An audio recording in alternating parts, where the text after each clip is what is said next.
میرا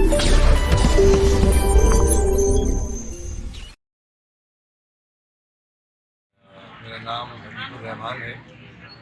میرا تعلق Jammu Kashmir Peoples National Party کے ساتھ ہے اور میرے ساتھ میرے ساتھی ہیں الیاس، مزمل اور یاسین انجم صاحب جو کشمیر نیشنل پارٹی کے کنوینر ہیں. آج ہم سارے دوست ڈیلیگیشن کی شکل میں اسلام آباد میں بلوچ مسنگ پرسن کا جو کیمپ لگایا ہے انہوں نے احتجاجی کیمپ اپنے مسنگ غائب کیے جانے والے لوگوں کی بازیابی کے لیے. آج ہم ان کے پاس حاضر ہوئے ہیں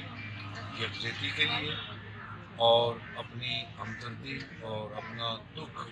ان کے دکھ میں شریک ہونے کے لیے کہ یہ مظلوم اور بے بس لوگ ہیں اور ان کی بے بسی اور مظلومیت میں ہم ان کے ساتھ کھڑے ہیں اور ہم یہ سمجھتے ہیں کہ یہ لڑائی ان کی نہیں ہے، یہ ہماری بھی ہے. جو مظلوم اور مقبوضہ ایریاز کے جو لوگ ہوتے ہیں جن کے اوپر قبضہ ہوتا ہے ان کی لڑائی مشترکہ ہوتی ہے اور جب وہ انصاف پر مبنی ایک جمہوری انصاف پسند اور پرامن جدوجہد کر رہے ہوں تو یہ ان کا رائٹ ہے بین الاقوامی قوانین کے مطابق بھی اور اس ملک کے قوانین کے مطابق بھی. تو ہم آج یہ یکجہتی کا اظہار کرنے کے لیے اس بلوچستان کے دوستوں کے پاس حاضر ہوئے ہیں اور ہم حکومت پاکستان سے یہ مطالبہ کرتے ہیں جتنے لوگوں کو اٹھایا گیا ہے فوری طور پہ سب کو رہا کیا جائے اور اگر کوئی کسی نے کوئی جرم کیا ہوا ہے تو اس کو عدالتوں میں پیش کیا جائے اور ڈیو پروسیس پورا کمپلیٹ کرنے کے بعد اگر کوئی سزاوار ہے تو اس کو سزا دی جائے. اور اس طرح اٹھا لینا، غائب کر دینا اور پھر لاشیں پھینکنا یہ ظلم ہے، بربریت ہے. اس کی ہم شدید مذمت کرتے ہیں اپنی طرف سے بھی، اپنی عوام کی طرف سے بھی اور جموں کشمیر نیشنل پارٹی کی طرف سے بھی. ہم اس عمل کے اسٹیٹ کے اس سے شدید مذمت کرتے ہیں اور بھرپور مطالبہ کرتے ہیں کہ بلوچستان کے غائب کیے گئے تمام لوگوں کو فوری طور پر بازیاب کیا جائے اور اگر کوئی کسی جرائم میں ملوث ہے تو اس کے اوپر عدالتوں میں کیس چلایا جائے، ان کو عدالتوں کے اپنی سزا دی جائے اور یہ بربریت، یہ ظلم اور ناانصافی اور جبر جو ہے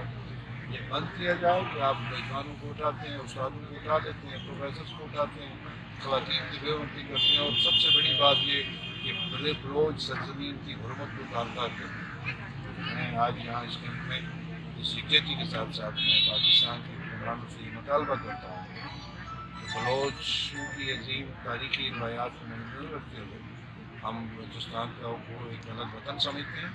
اور ایک الگ وطن پہ بلوچوں کو اپنی مرضی سے رہنے کا حق حاصل ہے جو پوری انسانی تاریخ ان کو دیتی ہے، جو تاریخ کا سبق دیتا ہے اور جو بین الاقوامی قوانین ہیں جو لوگ اپنی شناخت کے ساتھ، اپنی تاریخ کے ساتھ، اپنے اصول حکمت کے ساتھ رہنا چاہتے ہیں انہیں اپنے طور پہ زندہ رہنے کا حق ملنا چاہیے.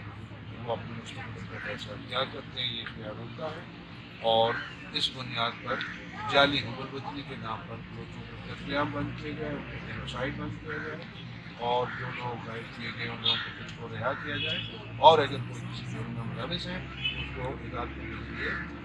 کیس چلایا جائے، اوپن ٹرائل، اور ایسا کو پتہ ہو کہ ان کا غائب ہونے والا آدمی کہاں پر ہے.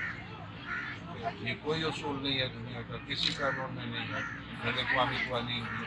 فاشسٹ سے فاشسٹ ریاست کے بھی قوانین ہوتے ہیں لیکن یہاں عجیب ہے بندہ اٹھا لیتے ہیں اور پھر پتہ نہیں ہوتا کہ کہاں گیا ہے اور پھر انکار بھی کر رہے ہوتے ہیں. نہ کوئی کمیشن کو رپورٹ بنا سکتا ہے، نہ حکومتیں بنا سکتی ہیں اور ایک انویزیبل فورس جو ہے وہ ساری چیزوں کو ہینڈل کرتی ہے.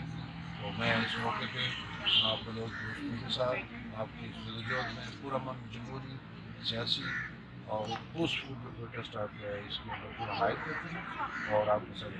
یکجہتی کا اظہار کرتی ہوں.